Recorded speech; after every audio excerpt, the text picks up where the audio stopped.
Hi everyone, I am Sumit Kumar. Welcome to my class. Today I am going to teach you first chapter of class 10 mathematics, real number.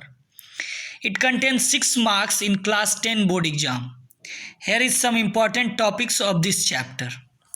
Number 1, Euclid division lemma. Number 2, Euclid division algorithm. Number 3, the fundamental theorem of algebra. Number 4, properties of rational and irrational number. Now, let's come to the fundamental introduction of real numbers. All numbers that can be represented on a number line are called real numbers. You can see over here that real number can further classified into two parts, rational number and irrational number. Rational number, a number which is expressed in the form of p by q, where p and q all belongs to integer and q does not equals to 0. As for example, 27 by 4 minus 3 minus 2 0 1 2 3 etc. Irrational number, non-terminating and non-repeating decimals are called irrational numbers. As for example, root 17, root 2 minus root under 11 pi e. Now you can see कि numbers are classified into two parts, real and imaginary. Real number, square is always positive. Imaginary number, square is always negative. Here you can see I that is called iota, whose square is negative. I square is always minus 1. That's why this is imaginary number. Real number, a number whose square is always positive. Now let's come to the Euclid division lemma. On dividing 7 by 2, we get 3 as quotient and 1 as remainder. The remainder is 1 when 7 is divided by 2, means 7 is equal to 2 into 3 plus 1. It means कि dividend is equal to divisor into quotient plus remainder. We all are aware with this concept in our previous classes. Euclid division lemma. Euclid division lemma states that for any two positive integer a and b, where b is greater than a, there exists positive integer q and r such that a is equal to bq plus r, where r is greater than and equal to 0 and less than b. In a is equal to bq plus r, a is dividend, b is divisor, q is quotient and r is remainder. Suppose, as for example, if we consider two numbers 17 and 3, 17 is greater than 3, that's why we can write 17 is equal to 3 into 5 plus 2, where quotient is equal to 5 and remainder is equal to 2. Q is called quotient and R is equal to remainder. Here is one question.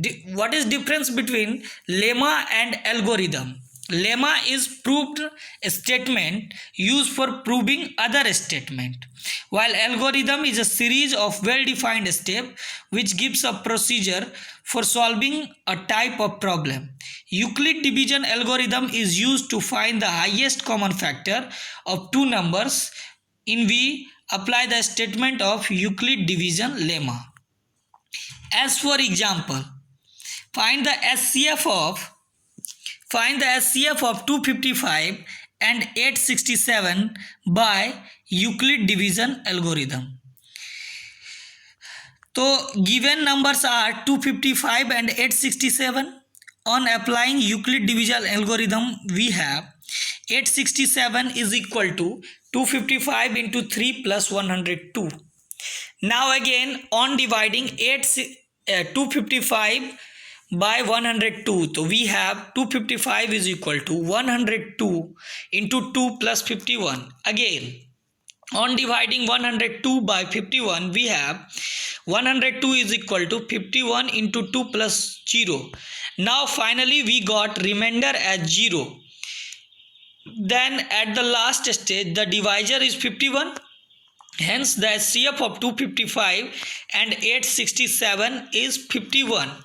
You can see over here by the method of long division. But if in the question it is said कि you have to prove by using Euclid division algorithm, so this is the way to prove it. We have in our early classes we have studied about long division method. Now here you can see on dividing 867 by 255, we have 3 as quotient and 102 as remainder. Now again on dividing 255 by 102, we have 2 as quotient and 51 as remainder. Now again on dividing 102 by 51, we have 2 as quotient and 0 as remainder. That's why our SCF is 51. Now next question is, using Euclid division algorithm, find whether the pair of number 847 and 2160 are co-prime or not. So for co-prime, SCF must be 1. It means no other factor except 1. So here you can see कि 2160 is equal to 847 into 2 plus 466. Now again dividing 847 by 466, 847 is equal to 466 into 1 plus 381. Now again dividing 466 by 381, we have 381 into 1 plus 85. Now again 385 is equal to 85 into 4 plus 41. Now 85 is equal to 41 into 2 plus 3. Again 41 is equal to 3 into 13 plus 2. 3 is equal to 2 into 1 plus 1. And at last 1 is equal to 1 into 1 plus 0. That's why SCF is equal to 1. Hence the number 847 and 2160 are co-prime. If SCF will be except 1, then we can't say कि it is a co-prime. Okay. Now come to the next question. 2 containers are there. One contains 850 liter and another contains 680 liters of petrol respectively. We have to find the maximum capacity of container which can measure the petrol of either tanker in exact number of times. We need a container that can measure petrol exact number of times. For this we have to find SCF. We use prime factorization method here because in the question it is not stated that which method we have to use. That's why we have used prime factorization method and it is very easy to find. We can see कि 850 is equal to 2 into 5 into 5 into 17. 680 is equal to 2 into 2 into 2 into 5 into 17. That's why SCF of 850 and 680 is equal to 2 into 5 into 17. It is equal to 170 liters. For any doubt, feel free to ask. My WhatsApp number is 9155603823 and contact me 24/7. I hope you like my video. This is very helpful for you. Thank you for watching this.